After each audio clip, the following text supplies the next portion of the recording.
물이 냉동고에 음료를 넣게 되면요, 그 안에서 얼게 되잖아요. 그 물 분자끼리 수소 결합으로 인해서 다시 쟤네들이 합쳐서 얼음이 되고요.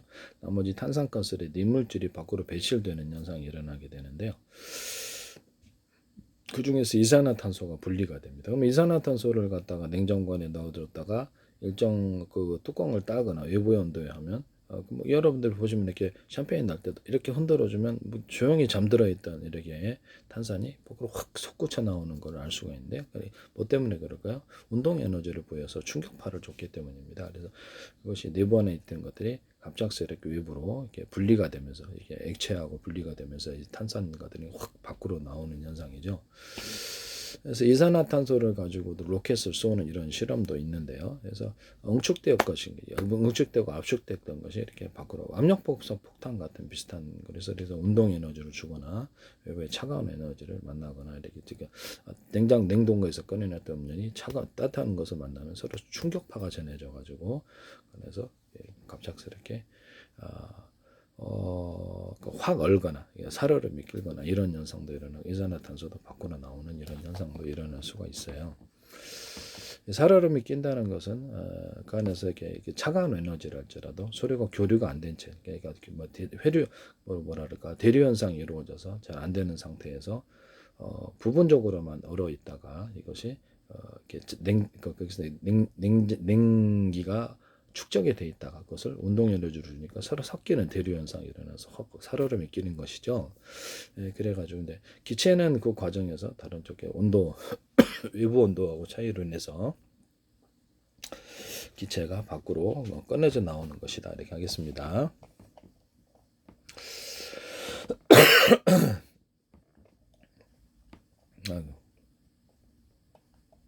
미약을 먹어야 되겠네.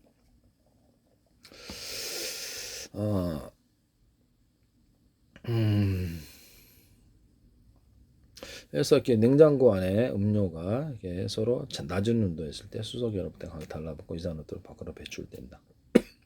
또는 그러니까 물에 어떤 차가운 음료를 냉동고에 넣어놓고 밖으로 꺼내서 그거를 따뜻하게 뜨거운 음료를 이렇게 담고 밖에서 차가운 물을 틀어주면 둘의 차이로 인해서 충격파가 전해진다, 안 돼. 충격파가 전해서 유리잔이 깨지죠. 극단적인 것을 서로 배치를 해놓으면 한꺼번에 이렇게 반응을 해서 극단적으로 해서 둘의 충격파, 강한 에너지와 강한 에너지를 부딪혀가지고 충격파, 서로 다른 반대 성질의 충격파가 일어난다고 알 수가 있는데요.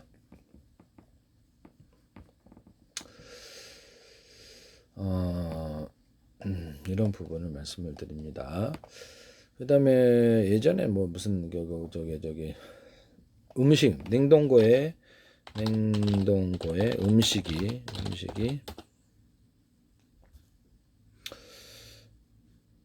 아프리카 분들은 접대도 그 얘기를 했었는데,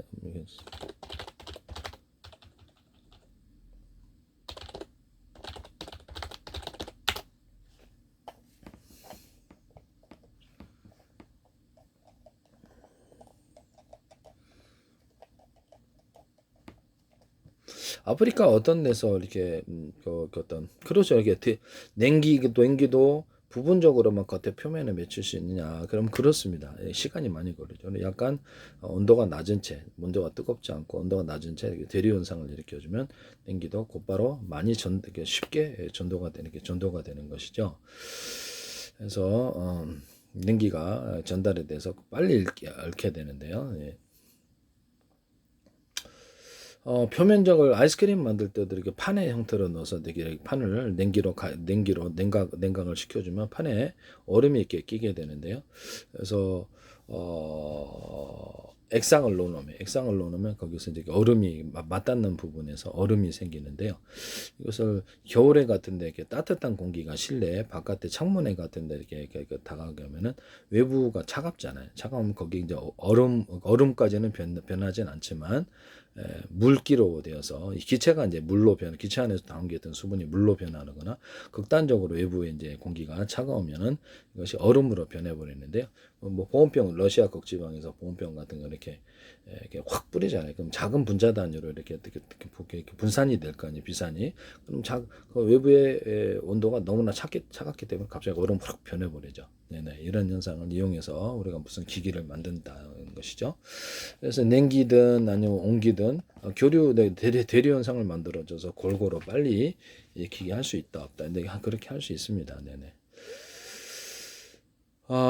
그래서 제가 차량 비행체나 이런 데서도 저기 보면 이렇게 비행체나 배 같은 데 또는 자동차나 오토바이 공기 탱크 방식으로 빨아들여서 모터를 달아서 여러 개를 빨아들여서 그것을 카브레터에 납축기 다시면 제 기술입니다. 좀 더 완전 연소가 이러는데 이 공기를 믹스해주는 기능을 갖게 하신 공기는 이제 충분히 여기서 섞어주고 연료하고 뭐 석유든 뭐가 됐든 섞어주고 이 기술을 이제 원자력이나 석탄 석유 가스 발전할 때도 하거나 석유를 갖다 정제할 때도 기술을 쓸 수 있는데요. 석유 정제할 때는 수소, 산소, 이산화탄소도 넣을 수 있어요. 하시면 제 기술이 되겠습니다. 이렇게 해가지고 한다는 거죠. 그렇게 되면 뭐 그다음에 원자력이나 석탄, 석유, 가스 발전할 때 모듈 단위로 뭐 보일러 탱크가 5개다 그러면 각각 끓여서 모듈 단위 큰 탱크로 옮겨서 발전하는 기술을 사용하시면 제 기술이 되겠어요. 그러면 그 원자력 발전 건설할 때 10년 걸린다는데요. 그럴 필요가 뭐가 있어요? 입자나 가루로 또는 이렇게 우라늄, 토륨, 플루토늄의 가스 구조로도 할 수 있는데 비행체 연료로도 가루 갖고 다니다가 액상으로 만들고 가스로 만들어서 석유 같은 데도 섞어주거나 단독으로 연료를 쓸 수 있습니다.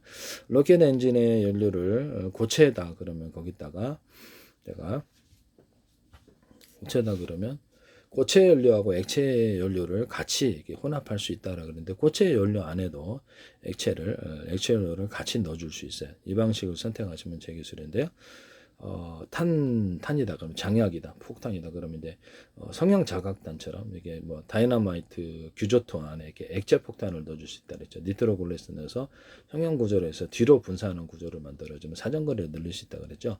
이거 비슷해. 그러니까 이거 똑같은 규조통 아니더라도 이런 원리로 로켓의 추진제로 안에다가 액체 방식을 좀 넣어줄 수도 있다. 알갱이들을 하시면 되겠습니다. 거기다 우라늄 또는 플루토늄의 가루나 가스 구조를 넣어줄 수 있다.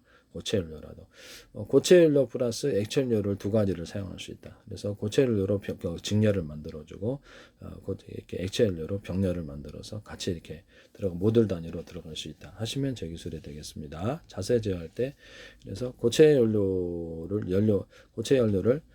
덩어리로 하나만이 아니라 하나짜리, 2개짜리, 3개짜리, 5개짜리를 현재 큰 거를 말고 모듈 단위로 만들어 준다는 거죠. 큰 놈이 직렬을 담당하고 안정적인 추력, 그다음에 백열 단위로 고체 연료 이렇게 연소통을 여러 개로 만들어서 하나 할 거를 6개짜리, 10개짜리를 만들어 놔서 한 개씩 가동함으로써 속도를 높이는 기술이거나 이게 할 수 있고 그런 거 좌우에 이렇게 조절을 자세도 제어하거나 방향을 바꿀 수도 있는데 액체 연료를 탑재한 연소기관들이 있다. 뭐 그것을 같이 배치를 한다는 거죠. 아니면 현재 있는 미사일이 있다. 현무포다 그러면 거기다가 액체 추진으로 해가지고 하든지 고체 추진도 상관이 없는데 이것을 추가로 모듈을 달아가지고 외부에 장착을 해가지고 미사일 버리지 않고 교체하지 않고 장착을 해서 무인 비행기를 만들자. 그래서 무인 비행기에다 기관총을 달던데 멀리 나가도록 아니면 EMP 폭탄을 단다든지 그래서 거기서 그런 걸로 해서 무인비행체로 만들어서 띄우면은 한 번 더 100개의 반도를 띄워내더라도 외부의 유인비행기가 못 들어온다. 제가 말씀 속도가 한 20 정도는 넘지 않을까 그렇게 생각하고 있습니다. 그래서 추가로 이렇게 엔진 연소실을 추가적으로 달아준다는 거죠. 그래서 드론 같은 데도 탈부착이 가능하고 비행체도 그렇고 탈부착이 가능해서 이제 만들어준다는 거죠. 하시면 제 기술이 되겠다. 그래서 이거를 뭐 이런 간단한 방식으로도 괜찮다라는 거죠. 연료통이. 그래서 이런 거 버리고 간다는 거죠. 그래서 비행체 같은 데도 이런 걸 탑재를 해서 드론 같은 데 탑재를 해서 먼저 이것 걸 먼저 쓰고 그래서 버리고 그 항속거리를 늘리는 기술에 대해서 얘기했는데요. 뭐 자폭 드론이다, 자폭 비행체다 그러면 상관없지 않나라는 거죠. 항속거리를 이거를 먼저 이렇게 이걸 쓰고 이 보조연료통을 버리고 그다음에 항속거리를 늘리는 기술에 대해서 말씀을 드렸는데요. 하시면 제 기술이 되겠다. 연매 기술을 무단으로 사용하지 마세요. 그래서 이게 비행체 같은 데다 이렇게 또 우라늄, 토륨, 플루토늄의 가스 구조를 이것을 원자력에서도 두산이든 어디든 G든 아니면 이렇게 어떤 웨스팅하우스든 쓰지 마시라. 원전업체에서도 하시면 제 기술이 되겠다. 그래서 모듈 단위로 그냥 하면 되지. 그다음에 석탄 같은 거는 이제 주유소에서도 넣을 때부터 공기하고 섞어준다든지 이게 석유다 그러면 이게 석유 섞어줘서 반응을 하게 하시거나 엔진, 비행체, 배, 이렇게 자동차, 오토바이에다가 섞어주는 그래서 온도를 높여주는 공간이 있으면 제 기술이 돼요. 수소산소를 넣어주거나 우라늄 플루토늄 가스 구조를 넣어줄 수도 있다. 하시면 제 기술이 되겠는데요. 이거를 카브레타 납축기 다는 기술도 제 기술입니다. 그래서 뭐 자동차 환원 3원 환원 장치다 그러면 거기서 병렬 연속에 6개 있다면 3개씩 담당을 해서 병렬로 배치를 하는 이런 상 그러면 훨씬 더 대기질이 좋아지는데 3원 촉매 장치 이게 산원 환원 장치에 들어가기 전에 공기 탱크 같은 것을 배기가스 공기 탱크를 만들어서 거기서 다시 한번 걸러주고 나서 이것을 촉매 장치를 3원 환원 장치를 거치면 좀 더 깨끗해진다. 이 기술도 하시면 제 기술이 되겠습니다. 다음에 기술을 무단으로 사용하지 말자. 네. 그다음에 요소수 같은 것을 제가 요소수는 32.5% 요소와 67.5% 초순수를 혼합한 수용적 액체인데요. 그럼 따로따로 팔지 않아요. 소비자가 섞어서 정확히 요소수 나가고 이 사업을 하시면 제 기술입니다. 그동안은 100년 동안 안 하시다가 꼭 제가 얘기만 하면 못해서 안달인 자기 기술로 만들려고 내 기술을 이렇게 이런 지적재산권은 민영사를 포함하고 있고요. 그다음에 지적재산권은 어떤 아이디어 사업도 이렇게 페이스북도 아이디어 창업자도 그 아이디어로 해서 창업했는데 대학 동문들과 같이 하도 단독으로 차렸다. 나중에 거액의 배상금을 물어냈지 않습니까? 그래서 이런 부분을 요소수 사업도 32.5%의 요소와 67.5% 초순수를 혼합한 수용성 액체 이 부분인데요. 이것을 따로따로 판매해서 소비자가 섞는 방안은 이게 전혀 불법이 아니다라는 것이죠. 하시면 제 기술이 되겠다. 남의 기술을 무단으로 사용하지 마세요.